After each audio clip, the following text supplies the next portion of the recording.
कि वो अपनी स्वीकृति और आकृति को नहीं बदल सकता। उसके सामने उसका मालिक भी आता है तो एक बार भोगता जरूर है। और आज का तो जनरेशन में किसी के घर पे चले जाएं, जितना बड़ा घर उतना बड़ा कुत्ता, और उसका मॉडल भी होगा, कहेंगे लैब्रा है। अनेकों नेक प्रकार के ब्रांड आ गए हैं। कोई कहेगा पिटबुल है, अगर गलती से खुल गया ना तो किसी को लेके ही बैठेगा। इंसान इंसान से प्रेम नहीं कर रहा, इंसान कुत्ते से प्रेम कर रहा है आज के समय में, जो कि शास्त्र विरोध है। शास्त्रों में वर्णित है, जिस घर में कुकुर का स्थान बन गया, यानी कुत्ता विराजमान हो गया, वहां देवता और पितृ बाहर से ही नमस्ते करके चले जाते हैं। तो राक्षस का जो प्रवृत्ति था, वो प्रवृत्ति भी भगवान को उसे भी स्वीकार करते हुए उसे भी तार दिया भगवान जी ने। विश्वामित्र जी राम और लक्ष्मण को लेकर आप अपने आश्रम में आ गए। अब विश्वामित्र जी ने सोचा कि जिसके लिए यज्ञ कर रहा था अब वही आ गए हैं, तो यज्ञ की क्या आवश्यकता है।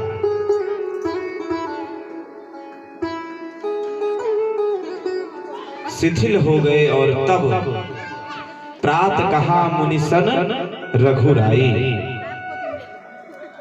प्रातः काल स्वयं भगवान राम विश्वामित्र के पास गए और कहा, निर्भय भग्य करहु तुम जाइए। अब आप निर्भर हो जाइए और निर्भय होकर के यज्ञ करिए। महाराज, आपके यज्ञ को कोई नुकसान नहीं पहुंचाएगा कोई भी। मैं विराजमान हो गया हूं। अब जैसे संत को भले ही यज्ञ की आवश्यकता ना हो, पर इस समाज को यज्ञ की आवश्यकता है, क्योंकि संसार में अगर यज्ञ कथा ना हो तो संसार में जो अध्यात्म डूबता जा रहा है ना, उसे उठाने वाला सनातन संस्कृति में ऐसे झा जी का होना बहुत जरूरी है। अगर ये ना हो तो सनातन संस्कृति का क्या होगा। जैसे राम जी आकर के वहां विश्वामित्र जी के यज्ञ करने के लिए कहते हैं कि आप निर्भय हो जाइए, किसी बात की चिंता नहीं है। ठीक उसी तरह से हम सब के बीच में विराजमान बबलू झा जी हैं, जो ऐसे नेक कार्य में हम ऐसे त्रुटि पूर्ण वक्ता को भी एक स्थान दिया इन्होंने। और ऐसे विचार ही मानव जीवन का कल्याण है। तो राम जी कहते हैं कि यज्ञ करे महाराज, कोई दिक्कत नहीं है।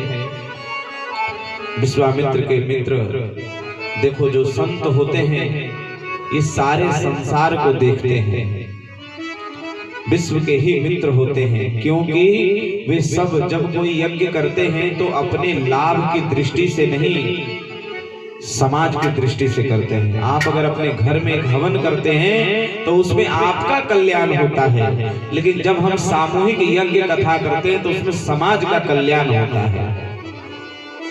लेकिन लोग क्या सोचते हैं कि नहीं, ये व्यक्ति अगर कर रहा है तो इसका खुद का कल्याण होगा इसमें, लेकिन हमें नहीं लगता है। हम सब तो अनेकों नेक जगहों पे जाते हैं, कभी ठाकुर जी की, कभी रघुनाथ जी की, कभी माता जी की गुणगान करने के लिए जाते रहते हैं, यत्र तत्र सर्वत्र। वहां भी यही देखने को मिलता है कि वो समाज के लिए ही कर रहा है। जिस तरह से आप सबने कल की कथा सुनी कि रावण यज्ञ अनुष्ठान बंद करवा दिया, क्यों? क्योंकि उससे भगवान को शक्ति मिलती है, और जब भगवान को शक्ति मिलना बंद हो जाएगा तो क्या सोचा था रावण ने, फिर हमारी विजय हो जाएगी। इसलिए समाज में अध्यात्म से जुड़ करके रहना चाहिए। यही हमारे परम गति को प्राप्त और प्रदान करने में सहायता देगा। इसलिए भगवान ने कहा कि आप जैसे साधु संत यदि यज्ञ करना बंद कर देंगे तो समाज का क्या होगा। यज्ञ किया विश्वामित्र जी ने, सुबाहु और मारीच आए, भगवान राम ने बिना फर का बाण मारा, 7 योजन का सागर पारा। मारीच और 100 योजन दूर सागर में पार जाकर गिरा। अग्निबाण मारकर भगवान ने सुबाहु का उद्धार किया और जितनी सेना थी उसको लक्ष्मण जी महाराज ने समाप्त कर दिया। इस प्रकार से भगवान ने विश्वामित्र जी के यज्ञ की रक्षा की। कुछ दिन बाद भगवान कहा वहां रहे विश्वामित्र जी भगवान राम को वेद पुराण की कथाएं सुनाते हैं। यद्यपि भगवान सब जानते हैं, फिर भी भगवान एकाग्र होकर के उन सभी कथाओं को श्रवण करते हैं, फिर भी मन लगाकर सुनते हैं। यह भगवान की शालीनता है। आजकल लोग कह देते हैं अरे महाराज यह तो हमने सुना है और कुछ नया सुनाओ। भगवान की कथा अनेकों नेक बार सुनने के बाद भी मन करता है कि फिर कथा सुन ले। ये राम की कथा है। बोलिए श्यामत रामचंद्र भगवान की जय हो। ओ मैंने मानुष जन्म तुझको हीरा दिया, मैंने मानुष जन्म तुझको हीरा दिया। जो तू बिरथा गवाए तो मैं क्या करूं, जो तू बिरथा गवाए तो मैं क्या करूं।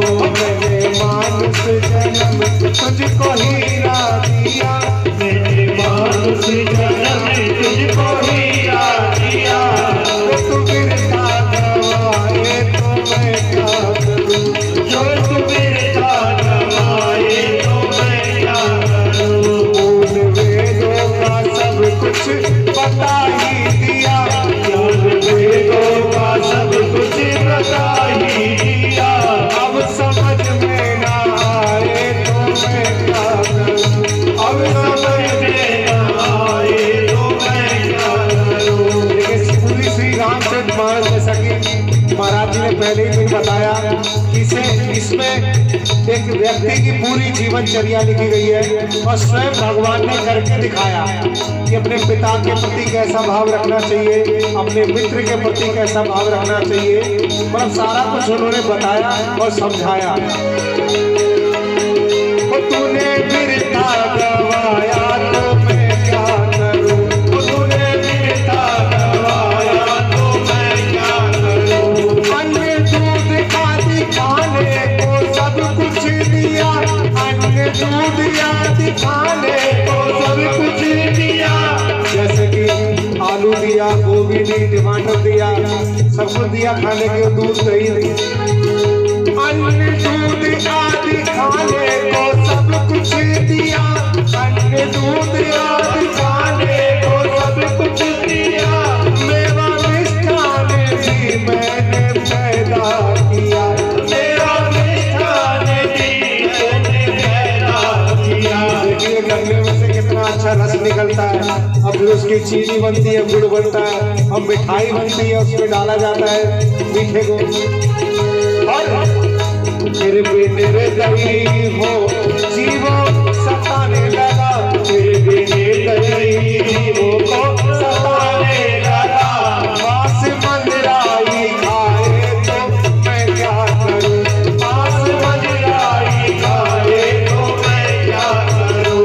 मैंने मानुष जन्म तुझको हीरा दिया, मैंने मानुष जन्म तुझको हीरा दिया। जो तू बिरथा गवाए तो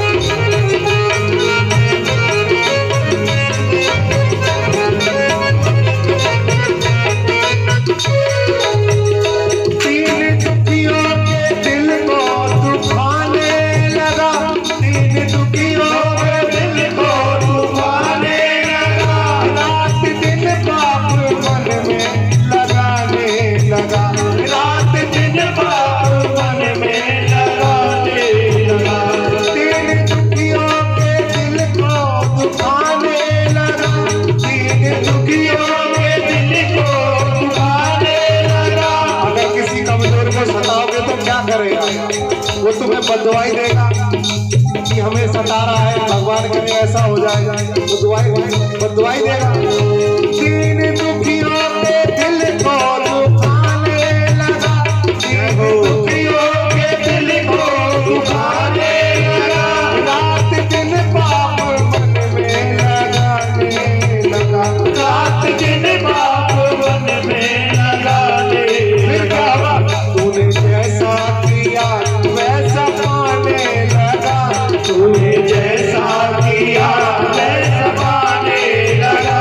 अब तू आंसू बहाए तो मैं क्या करूं, अब तू आंसू बहाए तो मैं क्या करूं। मैंने मानुष जन्म तुझको हीरा दिया, मैंने मानुष जन्म तुझको हीरा दिया। तूने बिरता गवाए तो मैं क्या करूं, तूने बिरता गवाए तो मैं क्या करूं।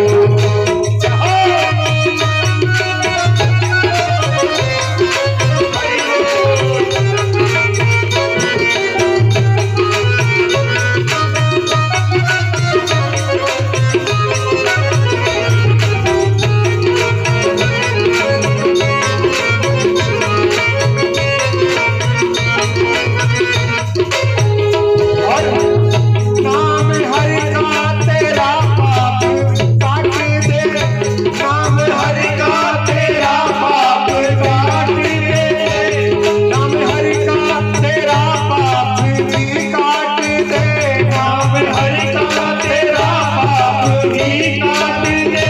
जो तू पाप करने से मन ढाक दे, जो तू पाप करने से मन को ढाक दे। मैं चाहता हूँ आज तू हरि की शरण, मैं चाहता हूँ आज तू हरि की शरण। अब तू ही तो न आए तो मैं क्या करूँ, अब तू ही तो न आए तो मैं क्या करूँ। जैसा कि हमारे बंधु भैया ने यहाँ पे ये सुंदर सा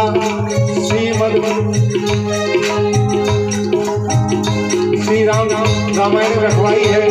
अब इसमें आप लोग नहीं आओगे तो भैया का कोई कसूर नहीं है, भैया ने तो भक्ति भाव में लगा के रखने के लिए आप सभी के लिए सब किया। और मैं चाहता